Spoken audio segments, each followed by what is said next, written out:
तो आर्टिकल 12 हमें क्या कहता है? Article 12 define state for the purpose of fundamental right की जो स्टेट है उसका जो पर्पस है वो क्या है? वो फंडामेंटल राइट है। It ensure that every authority, जितनी भी अथॉरिटी है विच हैज गवर्नमेंट कंट्रोल, जिसके ऊपर गवर्नमेंट का कंट्रोल है, जो पब्लिक फंक्शन परफॉर्म करती है, वो सारी की सारी अथॉरिटी जो है वो अकाउंटेबल रहेगी कॉन्स्टिट्यूशन के प्रति। ठीक है, कॉन्स्टिट्यूशन के लिए वो अकाउंटेबल रहेगी।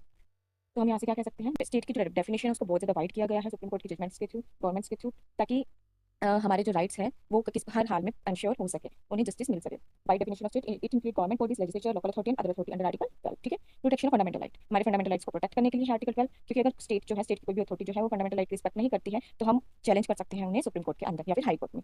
Test help identify state, state को आइडेंटिफाई करने के लिए हमने देखा कि कौन कौन सी चीजें हैं जो बताती है कि सुप्रीम कोर्ट ने जो टेस्ट मेंशन किया है कि स्टेट है या नहीं है, ये अथॉरिटी के अंदर आएगा या नहीं आएगा। हमने बहुत सारे टेस्ट पढ़े तो सुप्रीम कोर्ट टेस्ट के थ्रू ही ये चीज क्लियर कट डिफाइन करती है। Government control, financial assistance, monopoly status, public function creation bye statute. ठीक है, these all are the tests that used by Supreme Court to define whether a body is come under the definition of state or not. Next, public function is important, कि वो जो body है वो public function करती है या नहीं करती है, लार्ज में, कम में, उसे कितने लोग इफेक्ट होते हैं। ठीक है, ये चीज भी स्टेट की डेफिनेशन को डिफाइन करने के लिए जरूरी है। कॉन्स्टिट्यूशनल अकाउंटेबिलिटी क्रिएट करता है आर्टिकल 12 हर एक अथॉरिटी के ऊपर, क्योंकि ये कहता है कि जो स्टेट है वो हमारे फंडामेंटल राइट्स को वॉलेट नहीं कर सकती, और ये स्टेट को डिफाइन करता है गवर्नमेंट की हर एक बॉडी को कि कौन कौन सी बॉडी स्टेट के अंदर आएगी, हर एक बॉडी के ऊपर रिस्ट्रिक्शन लगाता है, तो उनको अकाउंटेबल बनाता है कि वो अपनी मर्जी से कुछ भी नहीं कर सकते। Constitution is above them.